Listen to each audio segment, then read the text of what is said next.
याड लागल याड लागल याड लागल याड लागल हे गाणं म्हणण्याऐवजी झाड लावलं झाड लावलं झाड जपलं झाड वाढवलं हे गाणं म्हणून तसं वागलो तर निसर्ग सुद्धा झिंझिंग झिंगाट होईल. नमस्कार मंडळी, मी साईश दीपक गिरी इयत्ता 5वी विषय सादर करत आहे झाडे लावा देश वाचवा. विद्यार्थी, त्यांची माता व ही आपली धरणी माता यातील नाते मजबूत व्हावे यासाठी वृक्षारोपण मोहीम. वृक्षारोपण खरंच काळाची गरज आहे का? तर हो. लोकसंख्येच्या भस्मासुराचे चोचले पुरवता पुरवता माणूस स्वतःचाच कर्दनकाळ कधी होऊन बसला हे त्याचे त्यालाच कळले नाही.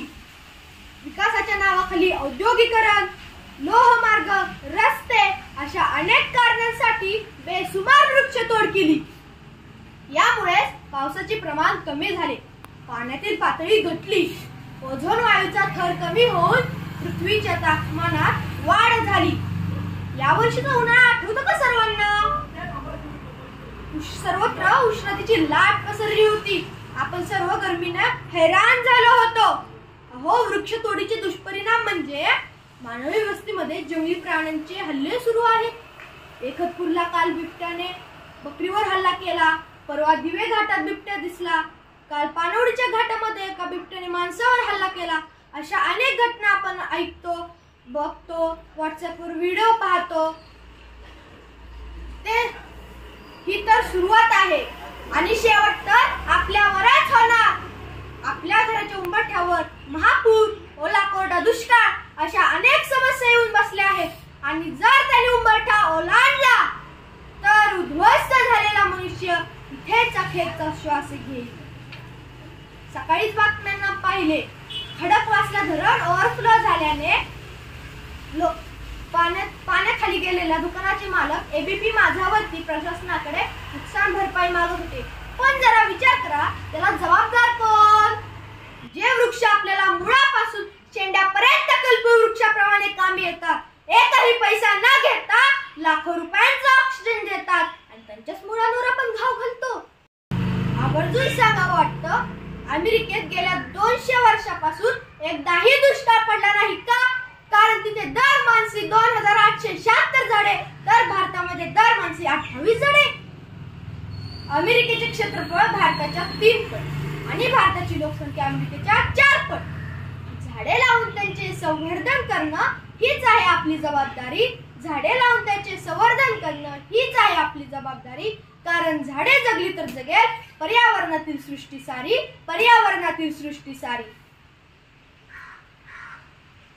आपण वृक्षारोपण ही काळाची गरज हे लक्षात घेऊन आपण सकाळी रोप लावलं, दुपारी ते बकरीला खाऊन टाकलं आणि संध्याकाळी आपणच बकरीला खाऊन टाकलं. हिशोब क्लिअर. अहो, दरवर्षी 1,02 कोटी वृक्ष, 1,02 कोटी वृक्ष. पुन्हा त्याच खड्ड्यात नवे नवे झाड आहे. झाडांची आकडेवारी कागदावरच आहे, कागदावरच आहे. अहो, झाडांची आकडेवारी वाढवू नका खोटी खोटी, झाडांची आकडेवारी वाढवू नका खोटी खोटी. झाडे लावून त्याचे संवर्धन करा आपल्या भविष्यासाठी, आपल्या भविष्यासाठी. इतिहास वाचा. मानवाने राजस्थानच्या वाळवंटात हरित क्रांती केली. थोर समाजसेवक अण्णा हजारे यांनी राळेगण सिद्धी येथे हजारो झाडे लावून त्याचे नंदनवन केले. एक वृक्ष, अहो एक झाड बाळपणीच्या पांगुळ गाड्यापासून आरामखुर्चीपर्यंत, म्हातारपणीच्या काठीपणापासून स्मशानात जाईपर्यंत लाकडं पुरवत असतं. म्हणून झाडे लावा. पेट्रोल पंपासारखे ऑक्सिजन भरण्याचे पंप निघतील. आपल्या पाठीवर ऑक्सिजनचे सिलेंडर असतील. आपण कसे दिसू पाठीवर ऑक्सिजनचे सिलेंडर असताना पुन्हा माकडासारखा पाठीमध्ये बाप. इथे मला मंगेश पाडगावकरांच्या 2 ओळी आठवतात. सांगा कसं जगायचं, सांगा कसं जगायचं, कणत कणत की गाणं म्हणत. हे तुमचं तुम्हीच ठरवा, हे तुमचं तुम्हीच ठरवा. थोर अभिनेते सयाजी शिंदे यांनी आपल्या आईच्या वाढदिवसानिमित्त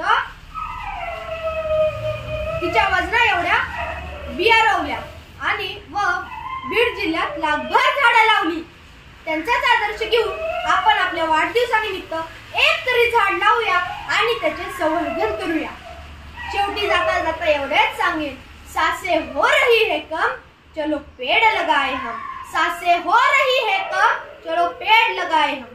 पर्यावरणाचा करूया सन्मान, पर्यावरणाचा करूया सन्मान, कारण हेच आहे आपल्यासाठी वरदान, कारण हेच आहे आपल्यासाठी वरदान. धन्यवाद.